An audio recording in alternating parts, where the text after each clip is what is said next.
നമസ്കാരം. 2025 ലോകമെമ്പാടും നിന്നും നാടുകടത്തപ്പെട്ട ഇന്ത്യക്കാരുടെ കണക്കുകൾ പുറത്ത്. 2025 വിവിധ വിദേശ രാജ്യങ്ങളിൽ നിന്ന് ഇന്ത്യയിലേക്ക് തിരിച്ചയക്കപ്പെട്ട പ്രവാസികളുടെ എണ്ണത്തിൽ വലിയ വർധനവുണ്ടായതായിട്ടാണ് റിപ്പോർട്ടുകൾ സൂചിപ്പിക്കുന്നത്. 2025 ആഗോളതലത്തിൽ 24,600-ലധികം ഇന്ത്യക്കാരെ നാടുകടത്തിയതായി കേന്ദ്ര വിദേശകാര്യ മന്ത്രാലയം പുറത്തുവിട്ട കണക്കുകൾ വ്യക്തമാക്കുന്നു. 81 രാജ്യങ്ങളിൽ നിന്നും നഗരങ്ങളിൽ നിന്നുമുള്ള വിവരങ്ങൾ പഠിച്ചതിന് ശേഷമാണ് ഈ കണക്കുകൾ തയ്യാറാക്കിയത്. നാടുകടത്തപ്പെട്ടവരിൽ ഭൂരിഭാഗവും ഗൾഫ് രാജ്യങ്ങളിൽ നിന്നുള്ളവരാണ്. നാടുകടത്തപ്പെട്ടവരിൽ ഏറ്റവും കൂടുതൽ പേർ സൗദി അറേബ്യയിൽ നിന്നുള്ളവരാണ്. വിസ കാലാവധി കഴിഞ്ഞിട്ടും രാജ്യത്ത് തുടർന്നവർ, താമസ തൊഴിൽ നിയമങ്ങൾ ലംഘിച്ചവർ എന്നിവരാണ് ഇതിലധികവും. കണക്കുകൾ പ്രകാരം സൗദി അറേബ്യയിൽ നിന്ന് മാത്രം 10,884 ഇന്ത്യക്കാരെയാണ് തിരിച്ചയച്ചത്. ഇതിൽ റിയാദിൽ നിന്ന് 7,019 പേരെയും ജിദ്ദയിൽ നിന്ന് 3,865 പേരും ഉൾപ്പെടുന്നു. ഈ കണക്ക് US-ൽ നിന്ന് തിരിച്ചയച്ച ഇന്ത്യക്കാരുടെ എണ്ണത്തേക്കാൾ വളരെ കൂടുതലാണ്.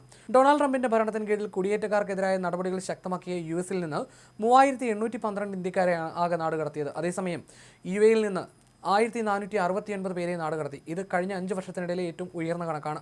UAE-ൽ നിന്ന് 2021 മുതൽ 2025 വരെയുള്ള കാലയളവിൽ ആകെ 3,979 ഇന്ത്യക്കാരെയാണ് നാടുകടത്തിയത്.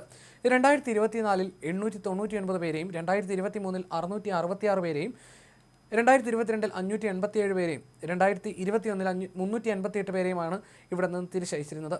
വിസ കാലാവധി കഴിഞ്ഞതും വ്യാജ ജോലികളും അടക്കം വിവിധ കാരണങ്ങളെ തുടർന്നാണ് ഇന്ത്യക്കാരെ നാടുകടത്തിയെന്നാണ് റിപ്പോർട്ട്. സൗദി അറേബ്യയ്ക്കും US-നും UAE-ക്കും പുറമെ Malaysia 1,485, Bahrain 764, Thailand 481, Sri Lanka 372, UK 203, Canada 188, Georgia 133, Australia 34, Oman 16 എന്നിങ്ങനെയാണ് കണക്കുകൾ. വിദേശ രാജ്യങ്ങളിലെ ഇന്ത്യക്കാരുടെ കുടിയേറ്റ തൊഴിൽ പ്രശ്നങ്ങളുടെ വ്യാപ്തിയും അതുമായി ബന്ധപ്പെട്ട വെല്ലുവിളികളും ഈ കണക്കുകൾ അടിവരയിടുന്നു.